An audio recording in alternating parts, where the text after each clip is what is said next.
Well, guys, give it up for everybody here. This has been an amazing event. Very, very excited to be here. The whole staff, everyone who's been putting this together. Can't thank you guys enough. So let's give everyone a round of applause real quick. Sweet. Thank you, guys. All right. So today we're talking about conversion rate optimization. And first I want to introduce myself. My name is Nicholas Reed. I'm the founder and CEO at 253 Media. We are a full-service web design, development, and CRO agency based in the U.S. Since 2017, we've worked with 350-plus brands across 25 industries. In other words, we've seen a lot, we've done a lot, we've seen pretty much anything and everything you can imagine on a website.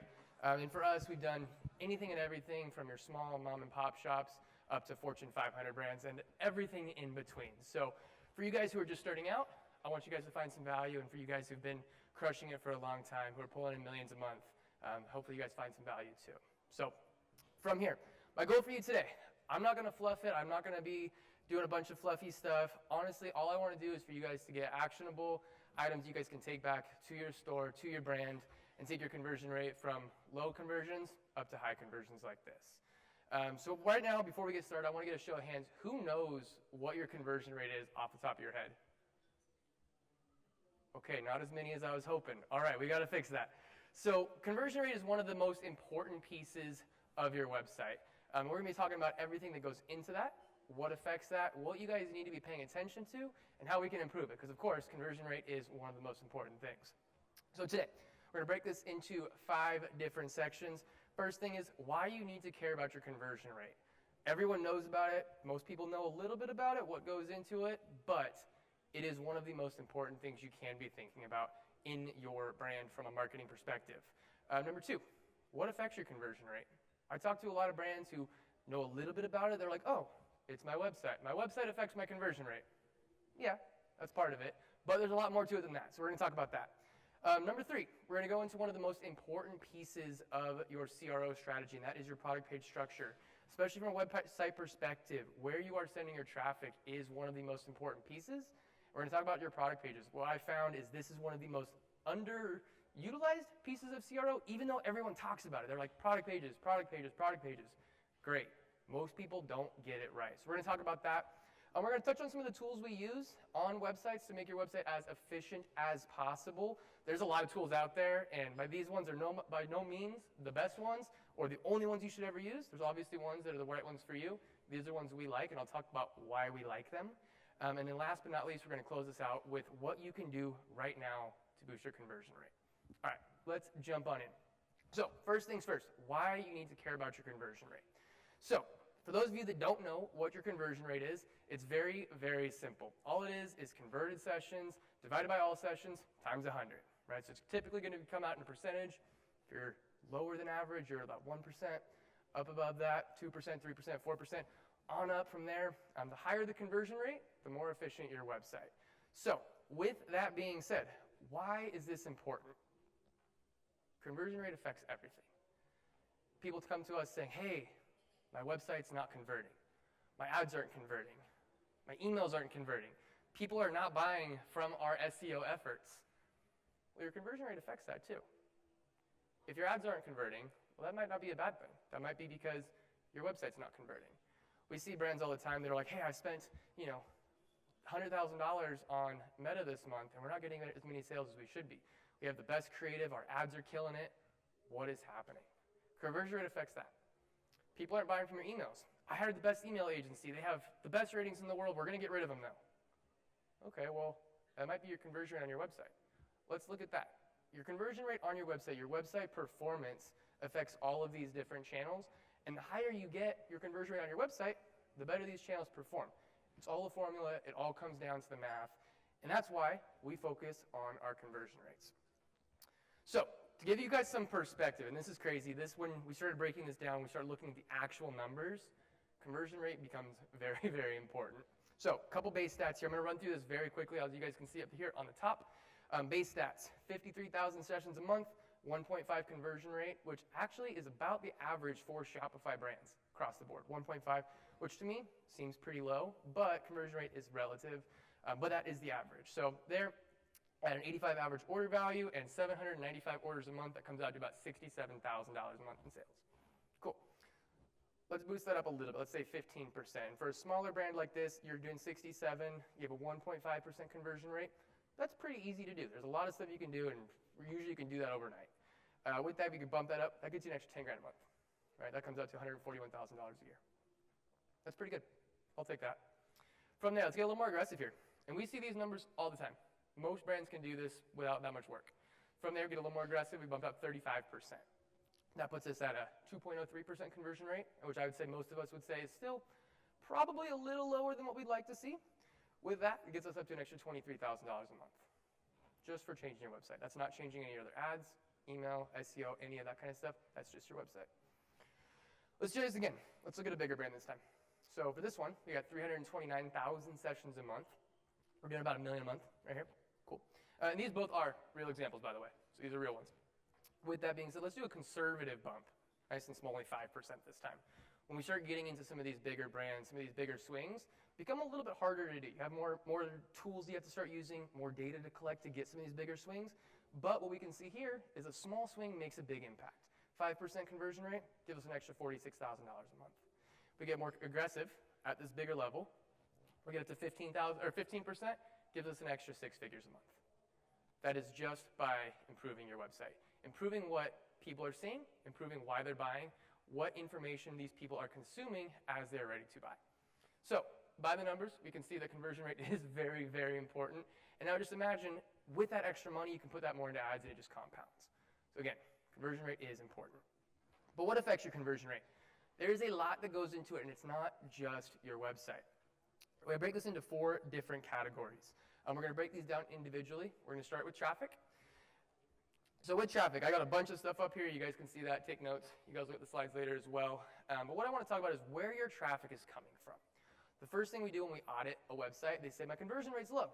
What do? I don't know what to do. I need a landing page. I need to change my product page. First thing we look at is where's your traffic coming from? What part of the funnel are they? Are they just doing their research? Or they've already purchased from you? If they're just doing their research, they have no reason to buy from you. They don't trust you yet. But if they've already purchased from you, they trust you. They know you're going to solve their problems, they're going to buy, right? That's why we see retention. It's a lot easier to sell our customers on retention.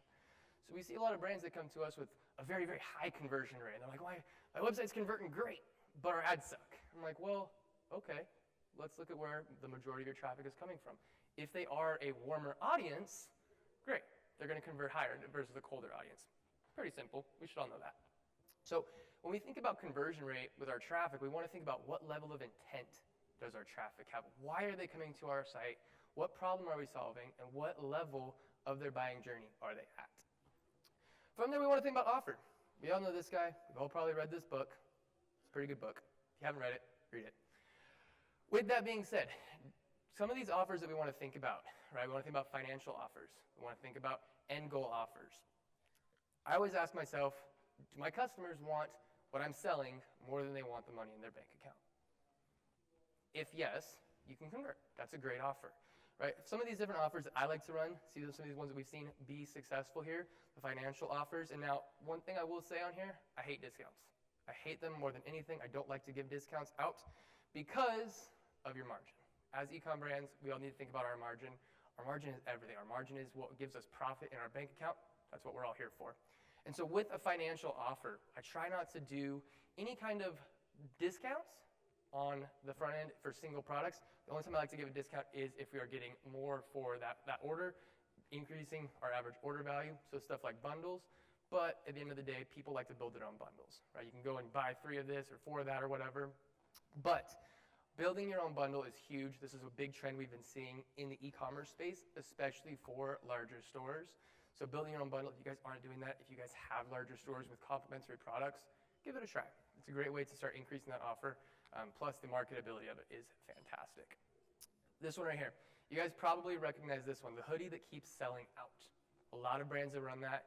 Anything that keeps selling out. This sold out 2 times. This sold out 4 times, et cetera, et cetera. That's a great offer to run because it's at scarcity, but you also have the financial offer in there of get it before it sells out because people are going to want that more than the money in their bank account, right? Goes back to wanting the product more than the money that they have. They don't care about a discount. They just want the product because it is going to sell out again.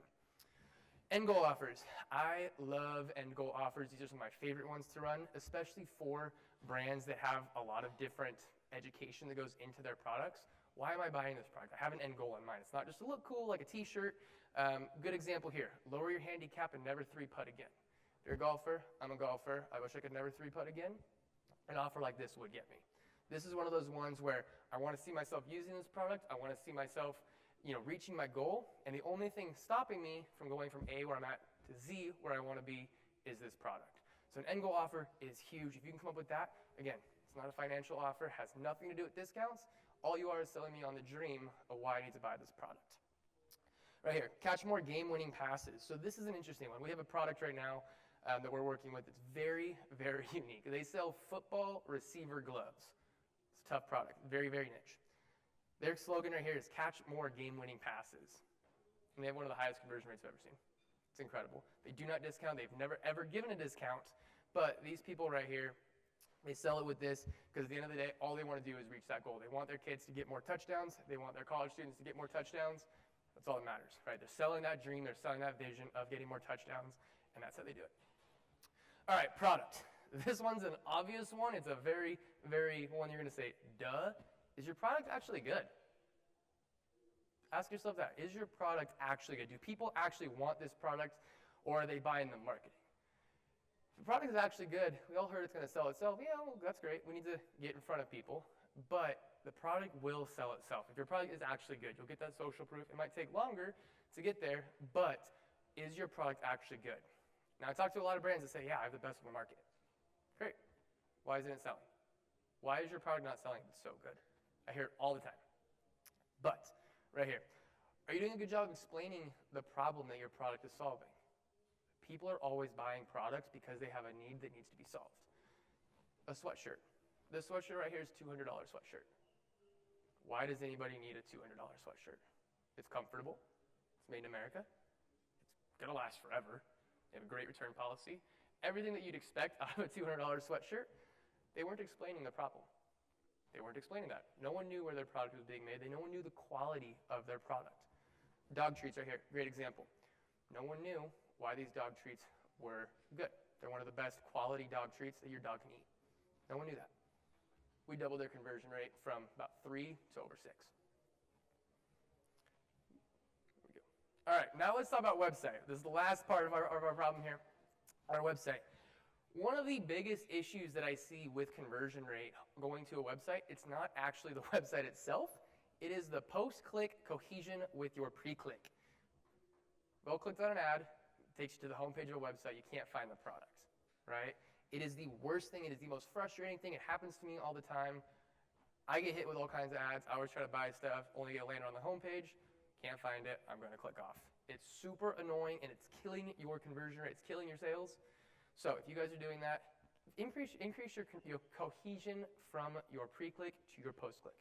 If you're advertising something, a specific product, make it easy for your customers to buy that product. The more friction you have in there, the less likely your people are going to buy. Make it easy for them. It's the best thing you can do for your brand.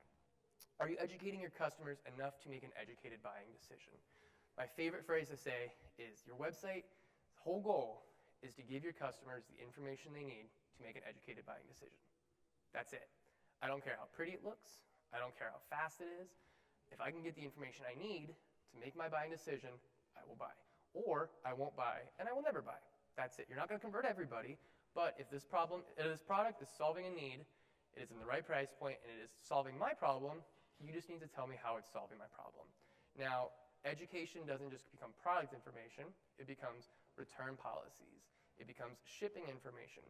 Education around the brand, education around social impact. There's so much education that goes into your marketing. A lot of that needs to be on your website too. Now last but not least on here, is your website smooth and intuitive? There is nothing more frustrating than not knowing what product to get. Make it easy for your people to know what product to buy.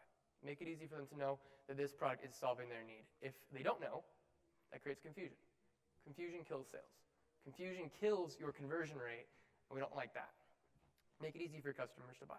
Make it easy for them to know what product to buy. Make it easy for them to know their sizing. Clothing companies, I see this all the time.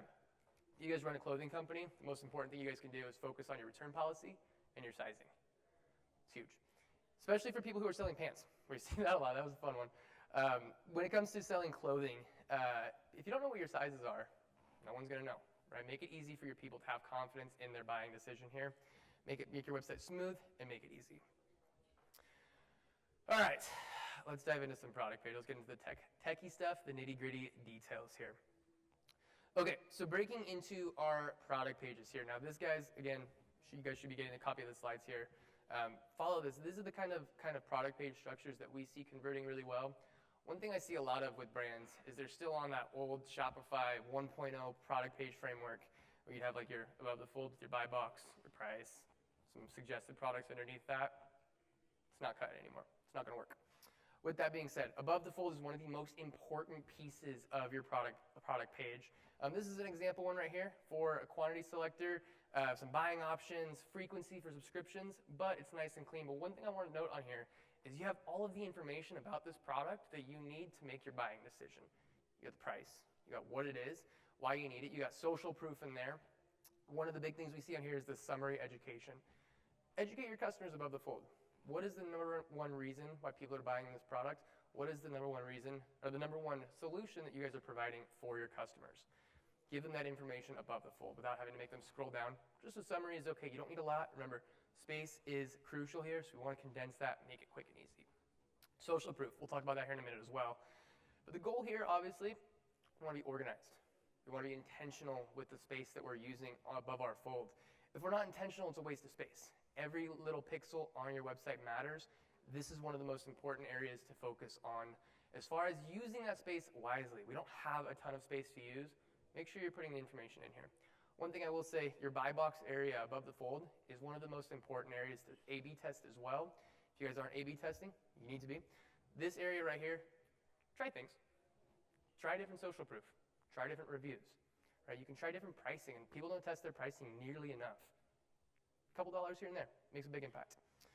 You don't test your summary education enough either. That's another big thing that we like to test. Trying different bits of information. We get that from reviews here, and we'll talk about that in a little bit. Education. I keep saying education, so let's actually get into it. And this is where most brands fail. I'd say 50, 60, 70% of the brands we audit really struggle here. What's even worse is we got on an audit with them, we talk to them, and I say, tell me about your product. Sell me. And a lot of them don't know how to sell me, A. B, or they do, and they're not selling their customers the same way. If you were to meet one of your customers in person to sell it, shouldn't that information be on your website? Remember, your website is just a salesperson here to sell your product. So education is where most brands fail. A few things we like to talk about on the education side of things. Expand your product page. Get it out of that old Shopify framework in there. Make it more of like a landing page. Give people the information they need to make their buying decision here. A few things I like to put on here. Benefits. Benefits are the most important thing. What is this product actually doing for me as a person? Why do I need to buy this product? Great. I can make all the marketing claims in the world, though, so let's back it up with some science. Science is one of the next best things because not only is it a benefit, it's also trust building, right? I can say this is the healthiest dog treat on the planet. Great. Anyone can say that. Do you have science to back it up? Put some science on there. Put some science in there because people trust science. They trust numbers. They trust data. They trust these third-party tests. And having that science on there is a great way to educate, saying that you've done your due diligence and this is a high-quality product. Aspiration. I love aspirational brands. I think they're super important. We can look at brands like Nike, for example. They're probably one of the best examples of an aspirational brand. You go on Nike, you see a Nike commercial, or you see an Instagram post or a YouTube video. Anything about Nike, the whole point of Nike's marketing is saying, hey, you want to be a pro athlete. All you need is a pair of Nikes on your feet. You're a professional now. Professionals use Nike, and you want to be a professional? All you need is Nike. Take that same logic, put that on your brand, put that on your website. When it comes to brands, especially in the fashion world or supplement space, I talk with supplement brands a lot about this. Show your customers ideal vision for themselves. If you're selling protein powder to weightlifters, you're going to want to put some buff people on there. That's something that needs to happen more, and a lot of brands mess up on that. Supplements are an easy one to do that with, but getting into other areas of business. Clothing's a good example. Dog treats are another good example out here. Any of those aspirational elements you guys can be pushing out there are huge. Because remember, we want to show your customer how your product is going to take them from A, where they're at now, to their end goal in Z. Features I put on here last. We always got to have features. They are important. People need to know about your product. They do need to know about that, but they are last for a reason because they are the least important thing on here. Building trust.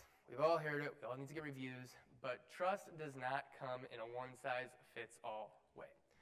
When it comes to building trust, there's 4 areas I like to dump this into. Reviews are the first one. We all know that. They're really easy to get.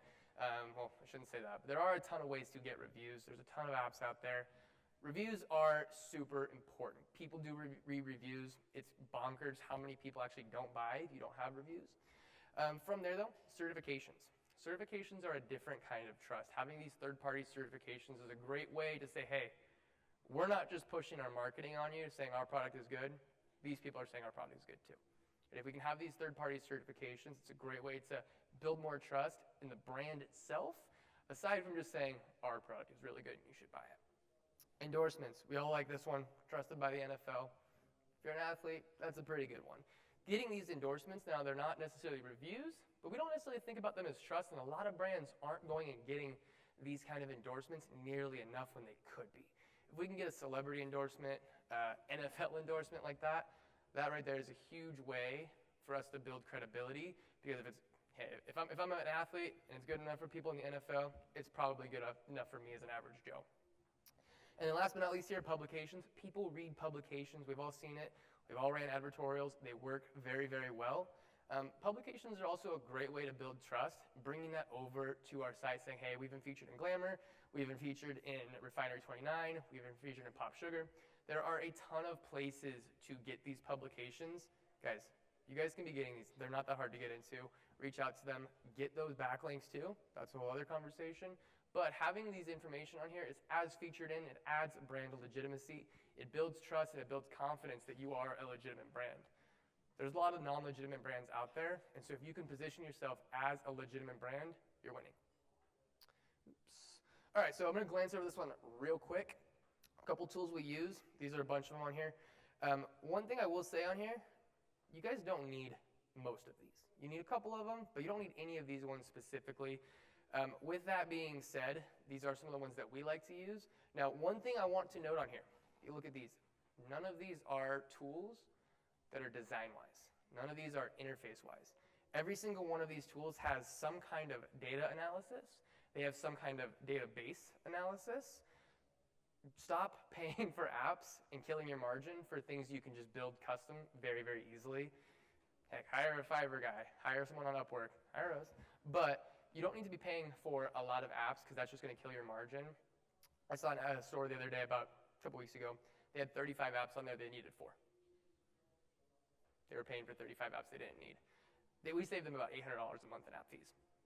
You guys don't need to be using a lot of apps. Apps are going to kill your business very quickly. So be picky and choosy with which apps you guys are using. A lot of the CRO stuff, a lot of the hacks in there that you guys are thinking about, you probably actually don't need.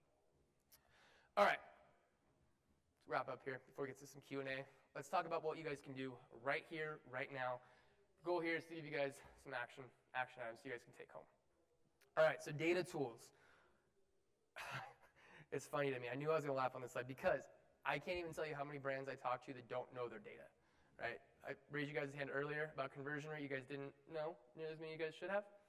Data is going to be one of the most important pieces of your brand. You cannot make any decision without data. In fact, for us, the first thing that we do when we onboard a brand is get your data. I want to look at your Shopify data. I want to look at your heat maps.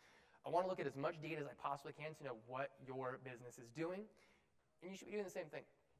These tools are not that complicated to use. Take some time, learn your data.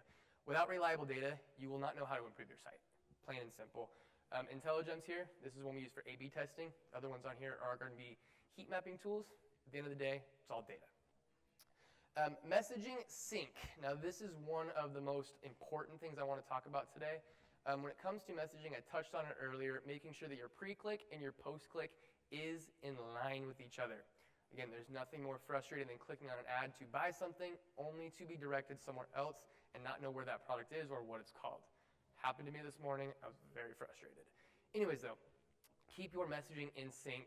Right here, this is something that brands can do today that you're not doing. If your messaging is in sync, people are going to be excited. They're going to be ready to buy. They're clicking on an ad for a reason, right? They're clicking on an email for a reason. Make it easy for them to buy. That's it. All right, some value props in here. We want to talk value props. We all love our value props. But are the value props you guys are pushing on your site actually driving your sales? Are they actually the ones that people care about? Are they the ones that people are looking for to get their purchase? Now, if you don't have an expanded product page, we talked about that. Go home, do that right now. You got to get some value props in there. From there, we want to sell the benefits of the end goal, right? I see a lot of people coming in and talking about features, feature this, feature that. I want to talk about the benefit. How is this changing my life? How is this improving my experience? Why is this product the one that I need to do to reach my end goal, right? Show your customers that you are doing what you need to do as a brand to help them reach their end goal, right? All comes down to benefits. No one cares about features. They're important, but they're not everything. A good example on here, iPhone. New iPhone's coming out tomorrow, or on Monday, I'm sorry. They're probably going to talk about battery life. They're not going to tell you what kind of battery's in there. No one cares about that. They're going to tell you how long that battery is going to last, because that's all that matters, right? Sell on the benefit. One of the best things to do here, if you're not sure, go look at your reviews. A lot of brands are getting reviews they're not looking at. This is one of the things that we look at first. When you're looking for what value props to be pushing to your customers, go look through your reviews, see why they're purchasing. Another good place to go is your post-purchase surveys. Why are people actually buying this product? What problem are you actually solving? How are they framing their problem? How are they framing your solution? Push that. Don't recreate the wheel. They're telling you why they're buying. They're telling you why other customers are going to buy too. Checkout. This is a huge one. A lot of checkout updates have been happening at Shopify over the last year. Right now, that's funny. Right now, on checkout, the checkout extensibility is here, and there are a lot of updates for Plus that you guys can be using. Over here, a couple examples. Social proof in checkout is huge. Now, on Shopify, if you guys are sending people right to checkout versus into a cart, you're missing out on a lot of social proof there. You're missing out on some upsells in there. You're missing out on value adding. Over here in checkout, making sure that your checkout is optimized is huge. Now, Shopify's checkout is pretty good. It's better than most. But give your customers a little bit of that reassurance so they don't get that buyer's remorse. We don't want to get them into checkout here, have a $238 cart, and they're like, I don't know if I really need this. Is this actually the right product for me? Reassure them. Remember, reduce friction, build trust. Building trust does not happen only once. It happens throughout the buying journey. It even happens post-purchase as well. Custom bundles. We talked about this a little bit here. Building your own bundles. This is one of my favorite things to be doing right now. I absolutely love these custom bundle builders because when it comes to building a bundle, it gives me the ability to build the bundle that I want and still get the deal. I see a lot of bundles from back in the day where you go and you have to buy 3 of this. And I'm like, well, I want 2 of them, but I don't really care about that 3rd one. I'll just go buy it myself, and I'm probably not going to buy nearly as much. With custom bundles, I can get that same discount that you're pushing for your pre-made bundles, but I can get it on the bundle that I want. Super, super important because at the end of the day, you're giving your customers what they want. You're framing it in a way that what they want, right? It doesn't need to be as good of a deal, right? They want to be getting your products more than the money in their bank account. And so if you can give them a way to do that even more, make it easy for them. Custom bundles are also a great offer to run, right? Mix and match, get that discount, right? Now you can do that from ads, you can do that from email. Great way to boost your average order value, and it's a great way to get your customers excited. Plus, it's something else to talk about. That's it, ladies and gentlemen. Thank you so much for joining me here. We'll open up for some Q&A. Great, thank you. Yeah, one question? All right, we got time for one question. Got someone? Got 3 over here. I'll let you guys fight for it. Just kidding. Here you go. Perfect. Sorry, I took a snapshot of what I wanted to ask you.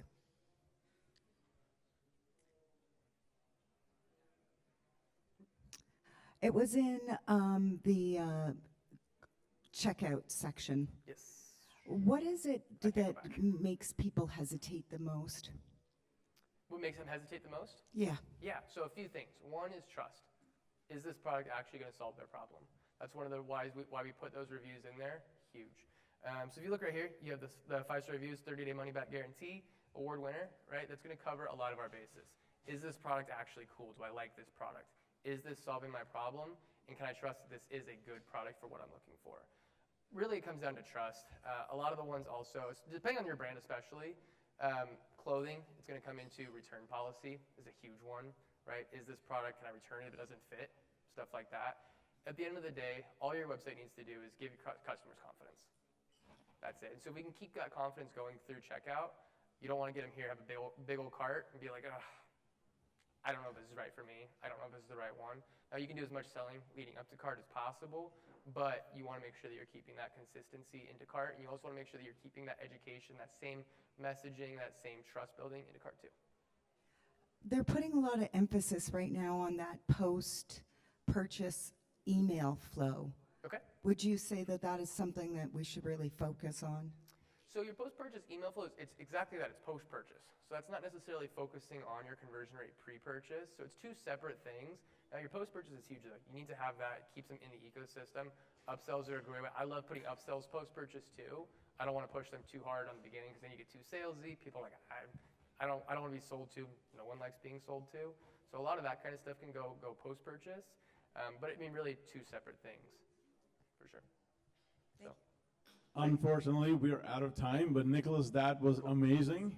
Give it up for Nicholas, please.